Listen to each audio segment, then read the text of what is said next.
I am RanDee Camille, and this is R.I.M.S.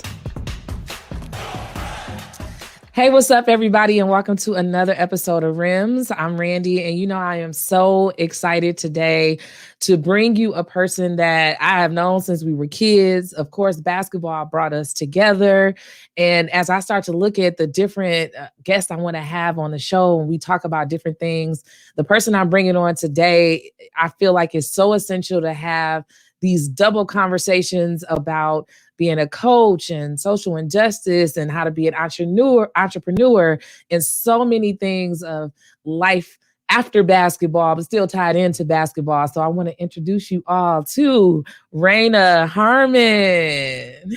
What up, though? What up, though? Now, of course, we'll get into where Raina is coaching now and all those things, but she is from the great city of Detroit. That's right. In case you were all wondering, this is where she hails originally. Yeah, baby. 313. 313. And in high school, I don't know if we could really consider that we were rivals because we never won. So I'll take that. I can be honest to say, Raina went to King High School. That's here in Detroit, and it's one of the best girls programs, I would say, in the country. Yep. And we had a good team at my school, Renaissance, but we definitely could never beat Raina. Raina and I graduated the same year, so we met in playoff games and regular season games, but those are times that I just enjoy and never regret, and they're some of the best times. But I want to introduce you, and she is now an associate head coach for Iowa women's basketball. Yep. And before we go further, I said assistant coach. Oh, assistant. I'm sorry. We'll get there. We'll get there eventually. We'll get there. Okay, we got it. But before we go further, one of the things I like to do with all of my guests is the brag bag. So I want you to take some time to actually brag on yourself, talk about what you've been doing, the things that you have happening, because that's what I think is important, that sometimes we just got to highlight ourselves and say, what's up? Yeah, so, man, I appreciate that. First of all, thanks for having me on, RanDee. This is such an honor for us to be longtime friends, and I'm really proud of you, all the things that you've done, and even starting this podcast. I appreciate you using your platform in this way. So thanks for having me on as a guest. But all right, brag bag. Okay. So I know we'll get into like a few things that I do, but as an assistant coach here at Iowa, recently we went to the Sweet 16. Yes. And so we were in that bubble down in San Antonio. I know there was a lot of hubbub and conversations about the internet went crazy about that bubble. Okay, all of us women was up in arms, like, what is going on? It was kind of wild to be there and to see it, right? So I mean, you saw like the weights and stuff, and then you actually went and saw it in person. You was like, oh, I mean, they really got 30-pound dumbbells and some yoga mats. It really, I mean, of course, I didn't think it was a lie, but it was really like that, huh? It was really like that. And then 48 hours, it was amazing, right? So, Sweet 16, really happy of our young team to be able to get that far. We actually weren't ranked at all throughout the season. Nice. And so, to finish amongst the top 16 teams, we ended up bowing out to UConn, but really proud of our team. Big Ten Freshman of the Year, Caitlin Clark, co-national player or Freshman of the Year. So excited to be bringing that team back. Also, I want to brag on this concept that I had. So we talked about me being an entrepreneur and starting a company, Unified Ballers. And so I think when time and purpose collide, there we go. When time and purpose collide, I think you can create and present some really cool things. So I had an honor to create a shirt that had the 5 Black women head coaches that's ever coached in a Final Four. So we're talking about. Wait, that was your shirt? Vivian Stringer. Oh, I'm so buying it. I saw you posted. Chapman. Yeah, so like I kind of slept on the idea. I was gonna present it in Black History Month, but I ended up getting COVID, and that was the whole thing. And so I didn't do it. But I made one shirt for myself, and I posted it on the Final Four game. And then so I start watching the games, and when I came back to it, I mean, my numbers and impressions on social media like took off. People were like, where can I get it? And I was like, oh yes. Okay, so I ended up getting in contact with all these women, getting consent from them to release the shirt. That's dope. Took off. That is amazing. Yeah, the shirt took off. So not only, and I didn't even know if I would sell one shirt, right? Because social media has a very short lifespan of which people are interested in. So people will say they're interested one day, but are they really going to be interested in it 2 days later? And that's been fact. Like, actually, my company has had our best selling month last month when that shirt came out. So it was really cool. And so then I was trying to figure out how I can kind of pay it back for those women that are on the shirt. And so a portion of the proceeds from that shirt, I'm actually going to scholarship a young Black coach to go to the Final Four of the WBCA conference next year. So that one day her name will end up on that shirt. So it's been really cool. So kind of worlds colliding with my coaching and my entrepreneurship. That's dope. And the most awesome part about that is I don't know any of those women personally, right? But of course know who each of them are and are fans of those women. Yep. And you have this perception of how dope and awesome and cool that you would think that they would be. And to be able to hear something like that, to say that you reached out to them and nobody was like, no, don't use my name. I don't want to be a part of that. And weren't trying to get anything from you either. That's just amazing to know, to kind of have a mindset of what you think about people and then it actually be the situation. And then for you to take something so great and now provide a young Black coach to be able to go to the Final Four. I mean, you talking about worlds colliding for real to make something happen. Yeah. So I'm excited to just, have had that. And I'm kind of happy that I slept on the idea, because Adia Barnes from Arizona wouldn't have made the cut, right? Because this was her first time in the Final Four. So to be able to add someone else to that list, So talking about this, you guys had an awesome season. I know in previous years you have been able to pull in some players that were like really big in the NC2A. You had some good runs in the tournament and everything. And I thought it was important to talk about you because we kind of short chatted how when I'm refereeing or I'm talking to other people about sports, there's a lot of people that have a perception that a college coach is a real easy, simple job. Y'all go to practice, y'all go hit a couple of games, you get free gear. Bam, I'm a college coach, right? I there's been so many times people are like, oh, just go get a college job. Now, while I do believe there's a college job somewhere that I can get, people do not understand. You don't just walk into certain jobs. You just don't walk into a team going to the Sweet 16 or, the Final Four, stuff like that. So I just wanted you to talk about your journey, how you got into coaching, getting into the college realm that's led you to where you are today. Yeah, I'm happy you said that. It's funny because I'll have some people that are friends of mine that's like, hey, I think I want to get into college coaching. And I'm like, so like you doing this thing that's not okay. Like you work at Apple, like and that's a good job, but you want to be our video coordinator? Like I see exactly there, but so a little bit about a background about how I got into it. So like you said, played at King Powerhouse. From there, played at Central Michigan University, Fire Up Chips. And so I got my degree in sports studies. And so, but when I left, I really didn't know what it was I wanted to do. I knew I wanted to remain in the game, but I wasn't good enough to play in the WNBA. Like I knew that. And so I went back to Detroit. I took a few jobs. I ended up moving to Green Bay and working kind of like as a secretary for this company called North American Youth Sports. And honestly, the only reason I took that job is because my family had always expected so much of me because I had always succeeded athletically. Yeah. And so it was like, oh, she plays for this good high school. Oh, she's going away for college. Oh, what's next? And I was like, oh, maybe I should do this thing because of the perception, what people think it is that I'm doing.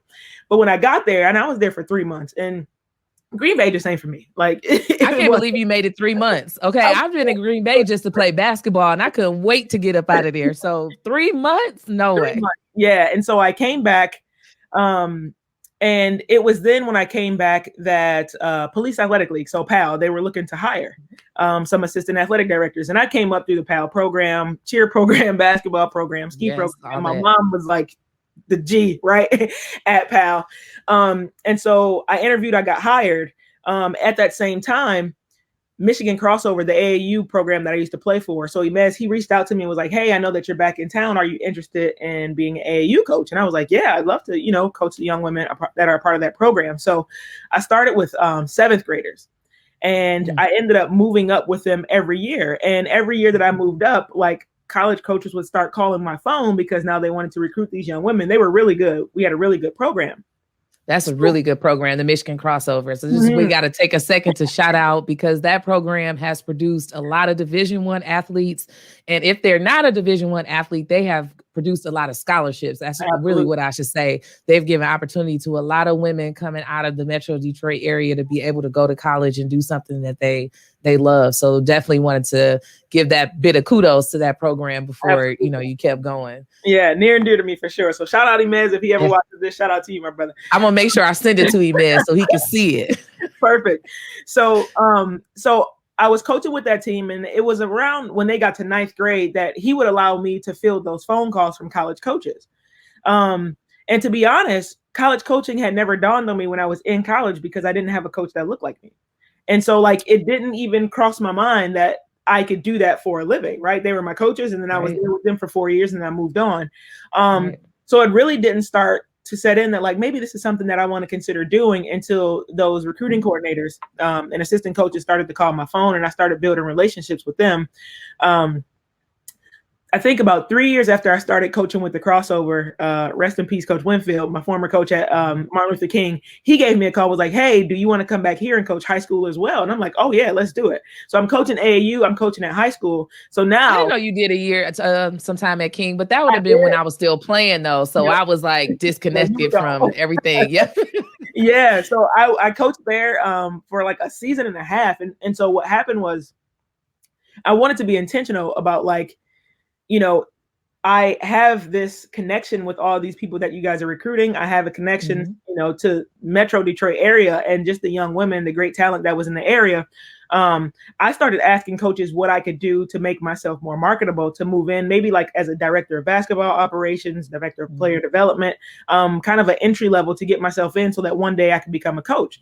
So let me pause you really quick before you finish. So let's talk about the coaching levels. Just list them off. Like, you got the head coach, right? Yep. So you got your head. Then where do you go from there? And then so you have like your number 2. So like, if anything happens to the head coach, this is the person who's now gonna, take on the helm of the person that's gonna be standing. That's usually the associate head coach. And then there's 2 assistant coaches, and that makes up your coaching staff. Okay. So then right after that, you have your director of player development. And they handle a lot of things from like some alumni relations. They handle like academics, the transition out of collegiate athletics, things like that. And then you have your director of basketball operations, and they handle like the gear, the meals, the travel, things like that. And then you also have a video coordinator who helps break down all the film. Okay. So I just thought that was important for people to know that those positions they all held separate responsibilities. There's a common theme. Obviously, we got to get the team right. We want to win games. We have to figure that out. But there's responsibilities for each of those people as well. So if you're thinking about being a coach, you want to start to think about, what are some things that can get you in initially, if that's what you're trying to get into, or and start to focus so that you can promote yourself like she's going to continue to tell us and moving forward. Absolutely.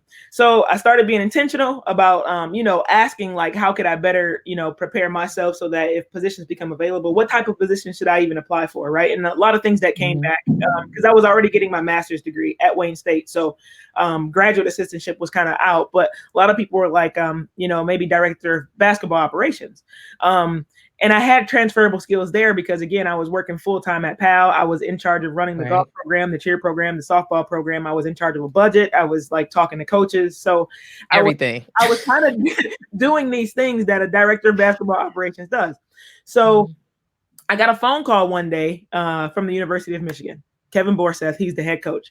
And he's like, hey, I heard from one of my assistant coaches that you're looking to get, into collegiate athletics. And I mean, when the University of Michigan calls you, you don't be like, no, thanks, bye. So exactly. Tell me more. Yes. And so he's like, you have direct relationships with, a big area that we need to recruit, right? I mean, like, who the major players are, the high school coaches, the AAU coaches, who the recruits are. Would you be interested in interviewing for our director of basketball operations position? Yeah. Yes, So, absolutely. yep. So their season had actually already started, and typically a lot of hiring is done at the end of the season, like Right. April and May. But the person that was in that seat had got promoted. So it was like end of October when I ended up taking the interview, and then early November when I got the job. So my entry into collegiate athletics, I was a director of basketball operations at the University of Michigan for 2 seasons, and then, ironically enough, Coach Borseth, he then took the head job at Green Bay. He's like, Raina, do you That's know? right. He did leave Michigan and go to Green Bay. But did was he the coach that came from Green Bay though? Yes, yep. So he was And at then he went to Michigan and then went back. Yeah, Right. he went and coached at Michigan for like, I think he was there for maybe 5 or 6 seasons, and he was like, Right. this is just not what I want. When You like he said no something Green. that resonated with me. He said, Raina, when somebody hands you the keys to the city, don't give them back. And that's essentially what he did at Green Bay. Like, he was the man at Green Bay, but he wanted to try his hands at something bigger, Right. Power 5, and he did that, and he was like, no, and the opportunity presented himself to go back to Green Bay, so that's what he did. And so at that time, it just so happened, now my alma mater, Central Michigan University, they were looking for an assistant coach. So Sue Guevara, who was a previous head coach at the University of Michigan, right, known me from my recruiting days in high school. Mm-hmm. I approached her and was like, hey, I'm looking, I've been at this level. I know the area of the kids that you're trying to recruit. Are you guys willing to give me a shot? And so I interviewed, and the only reason that they gave me that interview was because they really liked me as a player when I was there, and I didn't play for her. But the senior administrators were the same.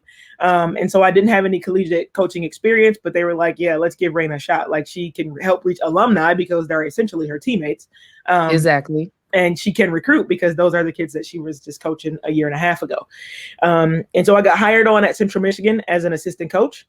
I was there for 5 seasons. We were really successful, mid-major program. We were always in the top 10 for mid-major programs. Actually had Crystal Bradford come. I was going to ask, was Crystal on that team? Yeah, yep. Yeah. So she graduated the year before I left. And so a WNBA draftee, which was cool to see because you don't really get that a lot in mid-major programs. Right. Yeah, so won a few rings with them, which was cool.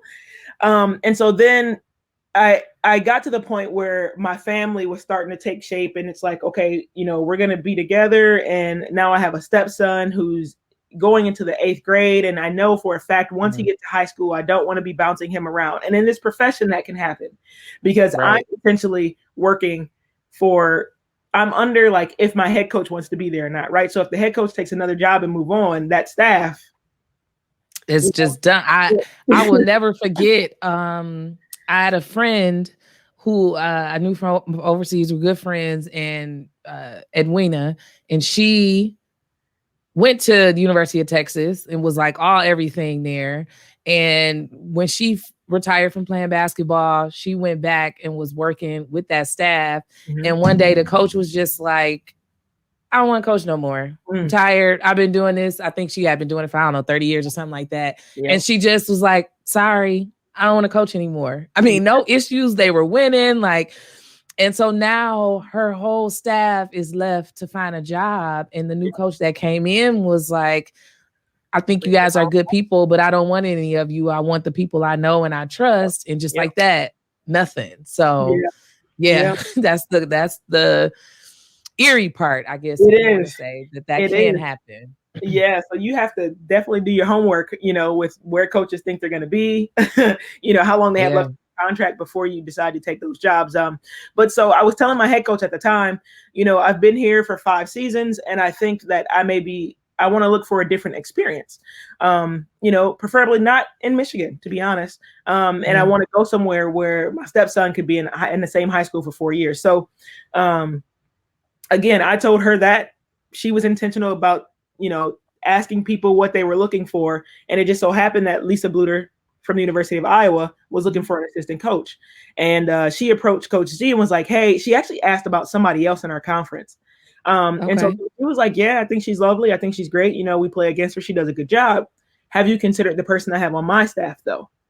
Right. So because I had already told G, what it was that I wanted to do, now she could speak on my behalf. And so she's like, no, tell me more. So Coach G vouched for me. Lisa Bluter calls. When And one I of think this is essential piece as well, because often people are like, should I talk? Should I say something? Oh, let me just do it behind the scenes. Let yeah, me hide. I think that more times than not, people want to put you in a position to grow and where you want to be comfortable and you want to do things. And it's important to be intentional to speak those things, because it's not like you're telling her, I hate you and I hate being here, I want to right, leave. It's exactly. just my family's growing. I'm looking for certain things Yep. and I'm trying to grow within this area. Hmm. And, she like, okay, got it. And if you had never shared that information, who's to say, she may not ever thought like take this person, because you're like, I love Raina. I don't want her to go nowhere. So Yeah, yeah. And I think from a young age too, like I have been taught like the power of like manifesting and like speaking things into existence. So even me getting that job at University of Michigan, it was because I was intentional about telling the people in that space my aspirations. And so it came and right. found me. And then the same thing with Coach G, I was intentional about telling her what I wanted to do. Lisa Bluter found me. Um, so she called and we had an interview. Now, when she called, I'm not gonna lie, I went to my partner at the time, Sharita, and I was like, guess who called? And she's like, who? I'm like, Iowa. Ain't nobody going to Iowa. Like in Iowa, I'm like, no, I'm not doing that, but I knew that there would come a point where maybe something that I wanted would come along. So I was like, you know what, I'm going to go for this interview experience because I haven't done it in 5 years. So I was like, let me go see what they're talking about. So I came out here on an interview and I was literally floored. Like I expected to just be standing in the middle of the cornfield. I don't know what I expected, to be honest. I mean, we've talked side about Iowa. Like I thought it was the same thing. Okay. I was just like, presidents. I'm like, Raina, what you gonna do in Iowa? And you're like, actually the corn state is not that bad. Like I just sometimes. Yeah. So Iowa City, it reminds me of Ann Arbor a bit. It's a big college town. I like there that. are no pro sports here. So like the student athletes here are treated like pros. I mean, they go to the mall, they're signing autographs, like they're out there, fans are coming to take photos. And that really stuck out. That's how it was when I was at UNLV, because yeah. I mean, Vegas got sports now, but we didn't have any. So football, men's and women's basketball, we got so much love because we were the sports. Yep. Exactly. So when I came here and they took me downtown and I saw the appreciation that the community had for the coaching staff here. I mean, like we'd be walking down the street trying to get to a restaurant so I can, have dinner with the staff, and they would stop and want to take pictures with the staff and Lisa Bluter. And I mean, wow. Okay, like she's the GOAT around here. Like exactly. The community really likes her. And even the waitresses, like they would come up, oh, women's basketball staff, great season last year. How is right? So to me, that's like, okay, they're out there in the community. They have a really good reputation. I talked to some of my colleagues about the staff, like, hey, what do you know about, X, Y, and Z? No red flags there. All of our morals kind of lined up, our values in terms of, philosophies on the court and stuff like that. And so she offered me the job and I was like, family? Like, here we go. Yeah, so I just completed my 4th season here. We've been to the NCAA tournament every year that I've been here. Been to a Sweet 16, Elite National Coach of the Year, National Player of the Year, National Freshman of the Year. So it's been a really positive stay, and I would say things are still trending upwards here for me as an assistant coach. Well, let me say congratulations, first of all, because I know there are some pieces to that journey that I did not know that I learned about you today. And that just really just shows a true test to your commitment and like the work that you actually have to put in to get into a good position. Because oftentimes I think people feel like coaches just get lucky. Like, oh, I'm just lucky I'm on UConn staff. Oh, I'm lucky I'm on Iowa staff. It's like, no, if you're in a program, in a respectable program like that, you have put in some work to put yourself in position to even be recognized. And a lot of people just don't understand the steps that happen. And like you said, the movement that goes along with it. And it's fortunate that you were able to say, like, I'm intentionally going to find where I'm going to be my spot and kind of sit still and not be put in position. Because, like, I mean, even some of the assistant coaches I had when I was in college, they've been in so many schools. Since then, people don't always, get the opportunity to be able to settle in with a good program. So congratulations and kudos to you for the hard work. Thank you. I appreciate it. It's worth it. And me and Lutasha are coming this season, I told her we got to figure it out so we can Yes. I can block out my time where I won't get no games to referee. And then we can come to some of your games. And, Oh, that'd be dope. if you want us to paint our faces or something, or we just put a t-shirt on and chill. Y'all would be the ones that do that though. We would, we gonna have signs. Basket. Exactly. And they're gonna say, well, which player do you know? We're gonna be like, oh, we know the coach.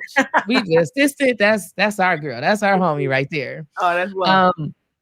So that's awesome. And let's transition a little bit into some of the things that you did throughout the year that are basketball intertwined, but also intertwined in just who we are as far as the way of the world right now, the society. We're both from Detroit and we have experiences that expand crazy between being at home, being able to travel the world, everything. So you have found a passion within the social injustice and you have been doing some things wrapped around it. So let's talk a little bit about how you began doing that and how you leveraged your opportunities with being on such an awesome team and in a good program to be able to leverage that information.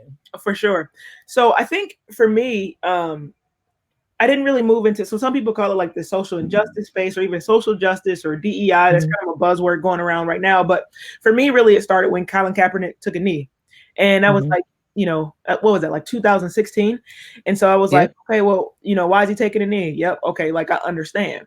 And so, college athletes were starting to follow that trend with taking a knee. So at that time, I began having to have conversations with our head coach and administration, like, hey, we might want to get in front of this for the season so that if any of the players do this, whether we agree or not, that's a different conversation. Right. We need to be sure that we are allowing them to know, like, this is what's going to come from that, be it good or bad, from the media or the community. Just let them know how to handle that. And so from there, I just started reading a lot of books about some of the things that Colin Kaepernick was talking about, which led me to wanting to know more about like the history of African Americans in this country. And so I really took a deep dive into different books, podcasts, documentaries.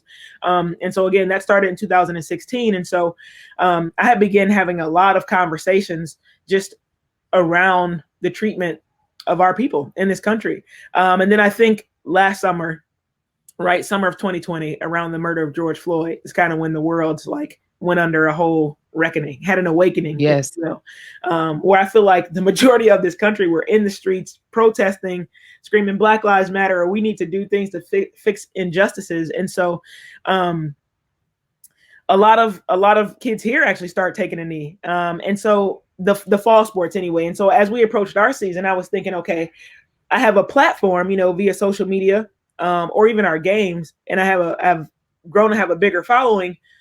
How do I want to use my voice to help highlight some of the things that people are seeing in the media? Because a lot of times media is biased. It's going to be one way, you turn on CNN, they're way this way, you turn on Fox, and that way. And it's like, maybe how can I be a steady, calm voice in the middle and present things as facts?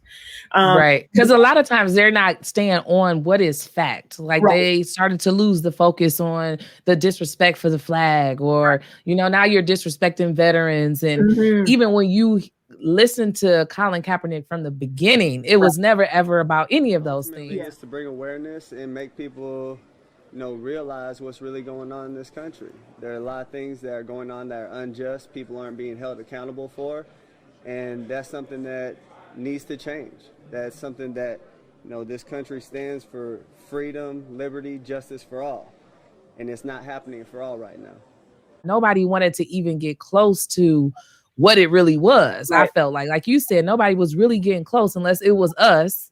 And moreover, Black women on TV that were speaking to it very directly and saying, no, I need you to understand what this is.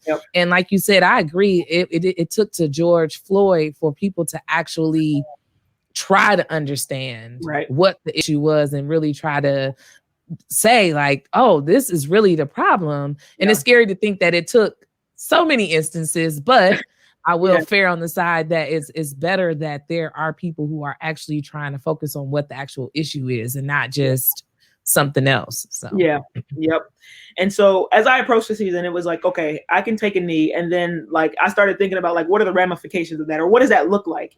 And me not being the head coach, I'm not in the press conference at the end of the game. So what's going to happen is my head coach who's a white woman, and she would have allowed me to do whatever I felt that was necessary.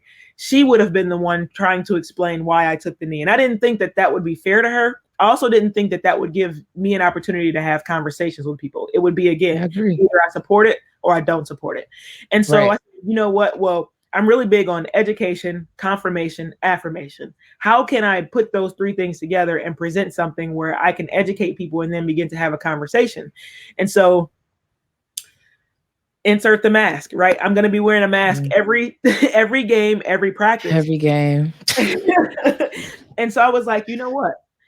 I can create masks, right? Like, I mean, I create a lot of things. And I was like, what if I highlighted, you know, maybe these names that's been unjustly treated at the hands of the police, where there hasn't been any accountability from the police force. What if I highlight some injustices at the hands of the government, right? So whether that's mass incarceration, whether that's redlining, whether that's our economic infrastructure and how Black and brown people are affected at that rate, or even like certain instances. So like Natchez, Mississippi and what happened there, or Tulsa, Oklahoma and Black Wall Street, the bombings there.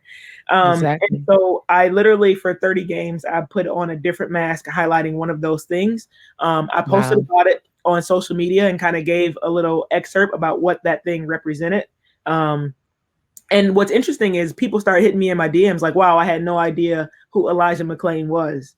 That's crazy that happened to him. I had no idea about the burning of Tulsa, Oklahoma, like redlining. Like this actually happened. This is why Chicago looks like this. This is why interstate runs right in the middle of the city. And so people were and I'm sorry to cut you off, but this is why when I speak to people that I say it's important to actually know what you're really kneeling for and not just jumping on the trend. And so I love your approach that it's like, okay, yeah, I could do that, but who is getting the education from that? Then my coach has to speak to it. But of course, it's gonna be more that essentially, because just based off of it's your heritage, your research, like no a disrespect at all. It's just a reality. And that's just one thing I really, and especially young people, I try to encourage them to say it's nothing wrong with jumping on with what's, popular, but actually have some education, know some things. And like you said, I'm sure a lot of the DMs you got weren't from, well, I don't know, can't believe I say young people like we old, but it's people our age, people in their 30s, 40s, and 50s that are like, oh, what's that? I never heard of that. What was that about? So that's the bigger thing. And I'm going to make sure that I list in here some of these things where people can go and find this information and really be able to learn more about why it's so important now and how long these things have really been happening to us. So So thank you for that question. It was really cool. It was very impactful for our team. So every shoot around, because I would wear the mask for a game. Every shoot around, we would meet in a circle and I would explain what my mask represented. I mean, when Judas and the Black Messiah came out, I wore a mask that said Fred Hampton Jr. And like most of the team had no clue who he was. And so to be able to explain that and see the parallels of like, this man was shot by the police in his house. Breonna Taylor was shot by the police in her house, and to kind of have those parallels. And now they see why, like, this is why you're upset. Yes. And I think that is more times than people want to believe. And I say, even Black people want to believe. There are just white people that do not know. Like they're not racist. They don't have no issue. They really sit in a line of confusion. Like, I get it. He shouldn't have been shot. That was wrong. Or he shouldn't have, had a knee on his neck. But why is the uproar this high? Right. And then as they get to learn, then they're like, oh. And that's why I try to encourage people, if somebody is genuinely confused and don't understand, don't get pissed off. No, educate them. Teach them. Because when you start to teach them, they're literally going to be like, oh, Like now I can be in part of really being upset because now I'm understanding decades of this. Yeah. And like you said, in correlation to the same situation decades later. Yep. And had we not had social media, could have potentially been swept under the rug for many years to come, like that situation. Absolutely. So that's just really important for people to take that to say, look, allow your frustrations in some education for yourself and others. Yep. So it's been really cool. It's lend itself to some good conversations with some people. And there's an occasional troll on social media, but I'm like, yeah, my mom made it. I got a troll. That's when you know you famous, when you got trolls. You got people watching when you got trolls. Dog. Like, stop messaging me. Like, leave me alone, and then never have a picture. Don't never have just want to come and troll. Like, do something better with your life. Exactly. So yeah, so that's kind of been, me in a nutshell, a little bit as of recent. Okay, so what are you thinking, or have you even thought as far as next season, if you want to do something still attached with that? We don't know if we're going to wear masks, not wear masks. Who knows what's going to be the situation when it comes that time. But is that something you kind of want to build on and continue? I know prior to this even happening, you were doing the education piece because you were posting about your books that you were reading and things like that. So I was just curious of what you're thinking for maybe, the future, next season, next few months. I've given it a little bit of thought, but I think, again, with me, everything is like timing and purpose. So I want to kind of see where the world is next fall. And I feel like I'll do something. I'm not sure if it'll be a piece of attire or if it'll be a post or if it'll be, I don't know what it'll be. It'll be something, but really just thinking like, how can I affect change in wherever the world is? And we're moving quickly, right? I mean, we could be still in a pandemic. We could be out of a pandemic. So, so whatever speaks to me once the season gets here, that's what I'll do. Okay. Well, I will definitely be looking forward to it and following, of course. And before we go, though, we got to definitely touch on your brand that you created. We talked some about the t-shirts that you had and everything, as far as the coaches, the Black women head coaches who were successful. So let's just talk about this brand you started, what inspired you to start it, and where you're at with the brand and everything. Yeah, no doubt. So shout out to that sweatshirt you got on. Wait, which way am I putting? That one. There we go. Right, there we go. Yeah. Oh, I was like, wait, let me turn the right way too. Okay. Yeah, shout out to that sweatshirt. So me as a coach, like I give a lot of energy because I just know as a player, like sometimes you start going through plays and practice could have these lows where like as a player, you like, here we go. Right. And so like I try to be mindful of that as I'm a coach. So as we go through practices, I just like to provide energy, right? So we could be doing a drill. We all know drills. You're doing the same thing, working on the same concept, same skill over and over. So as kids will be hitting shots, I'd always yell something like, yo, where my shooters at? Like, and kids would get hyped. Like, oh, I'm a shooter. They'd be getting hyped, right? Or if a kid was having a bad day or a bad game, I'd be like, listen, bet on yourself. Like how many reps have you had? Like you've been in the gym. Stay in the gym, bet on yourself. Yes. Right. And so I had these sayings. And so one day I was like, dang, I think I want to create this shirt. And I wanted to say where my shooter's at. So I created 3 shirts, one for me, one for my wife, one for my son. I posted them on social media. And then we wore them and people was like, yo, like, what's that? What's the meaning of that? And I would just tell the same story I'm telling now. And they're like, oh, where can I get one? And I'd be like, it's like, oh, well, we were just kind of repping family ties, like just us. And so then I was like, you know what? Maybe I should start a company. But at the time, like I'm not business savvy at all, right? And so I was like, yeah, I'm gonna start a company and I'm gonna have this one shirt. And so I was like, okay, but I'm not going to name the company where my shooter's at. I want to have like a sporting apparel company and eventually venture outside of basketball. So what can I, and as we've been talking, my whole goal is to unify people. And I was like, oh, dad, like what about unified ballers? Unified ballers. I was like, oh, that's dope. So I end up filing for an LLC, creating this company, and then putting out like that sweatshirt that you have on, but just hella t-shirts in like 3 colors. And of course, family and friends like jumped on it. Like the first day I was like, as soon as I seen it, I was like, purchase, buy. I'm about to be a millionaire, right? Again, no sense of like how this works. And so this was 2018. So about 3 years ago. So fast forward, I start creating like Bet on Yourself. creating hats that said bet on yourself, creating some shirts that said Unified Ballers. So I started to get a few things like in my arsenal. And as the catalog started to grow and I started to post on the Unified Ballers Instagram page, like things just started to speak to, especially the young ballers, like a lot of AAU folks, a lot of high school folks. And then as they would see some of our college kids wearing it, like the National Player of the Year, she had on like a bet on yourself shirt. And when she got drafted after a game, she wore the bet on yourself shirt as she was taking pictures with some youngsters. And I mean, that night sales going up, so, and then I was like, okay, be creative. Here comes the mask, right? In 2020. Right. So boom, put out a few masks, bet on yourself where my shooter's at. It's time to unify. And then again, created that shirt. And so really, I just been trying to create a sporting apparel company that's empowering and that's uplifting. And not just to ballers, right? I think bet on yourself, that saying can go for anybody, anywhere.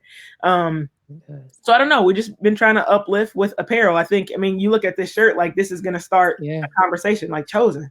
Oh, okay. Well, she's confident. And what has she been chosen to do? Right. So like, boom, now we have a conversation. Now somebody may be interested in going to buy it as well. So it's been fun. I think it's a good hobby for me. It's a way for me to create generational wealth for my family. Because I envision one day my stepson is going to graduate from college and maybe he'll get a degree in business, and then it'll be like, here, son, this is yours. Yeah.